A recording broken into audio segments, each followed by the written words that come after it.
Je ne vais pas vous retenir longtemps, mais je voudrais tout simplement faire remarquer que l'ambiance à laquelle vous venez d'assister aujourd'hui, ici, c'est justement l'ambiance qui prévaut sur terrain.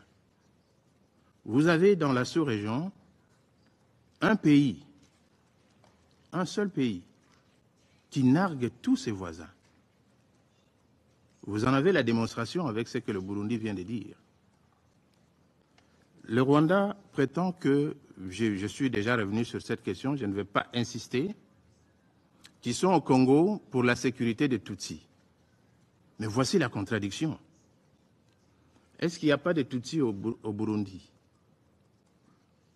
Il n'y a pas de Tutsis burundais qui vivent en République démocratique du Congo.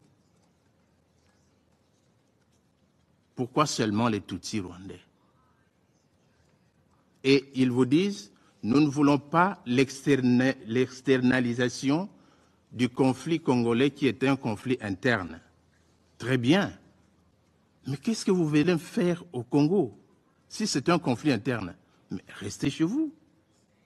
Vous ne voulez pas que le conflit congolais soit externalisé. Mais en même temps, vous envoyez vos troupes sur le territoire congolais et après, vous criez à l'extermination des Tutsis, vous criez au discours de haine et vous criez au FDLR. Les FDLR dont le Rwanda parle ne sont pas des Congolais, ce sont des Rwandais.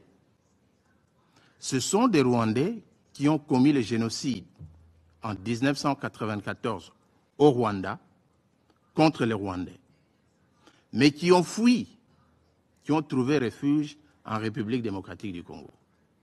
Ces forces des FDLR ont fait l'objet d'une éradication par les troupes rwandaises et congolaises conjointement dans les années passées.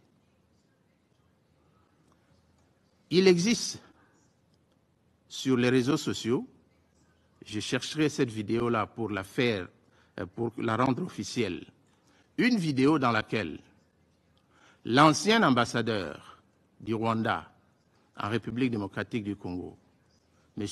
Vincent Karega, déclarait en 2018 que les Tutsis, plutôt les FDLR, ont été éradiqués de la RDC au point où ils ne constituent plus une menace pour le Rwanda. Ça a été dit. Et les vidéos existent. C'est le Rwanda qui l'a dit à l'époque. C'est pour vous dire en bref qu'en réalité, le Rwanda n'est là que pour exploiter les richesses de la République démocratique du Congo. Nous l'avons dit la fois passée. Je suis revenu sur la question des FDLR parce que je n'en avais pas parlé la fois passée. Mais un aspect sur lequel il faut insister. Le dernier rapport du groupe d'experts, paragraphe 30, je le souligne encore, l'a bien spécifié que parmi les troupes, les contingents rwandais qui se battent sur le territoire de la République démocratique du Congo, il y a des FDLR qui avaient été rapatriés au Rwanda, que le Rwanda a recyclé, qu'il renvoie sur le territoire congolais pour combattre l'armée congolaise. Voici le jeu auquel le Rwanda se livre. Et je ne souhaiterais pas que le Conseil de sécurité reste dupe de ce jeu.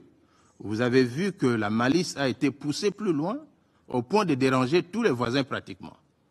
Je ne doute pas qu'à la prochaine réunion, qu'il y ait encore un troisième voisin qui vienne se plaindre ici. Madame la Présidente, je vous remercie.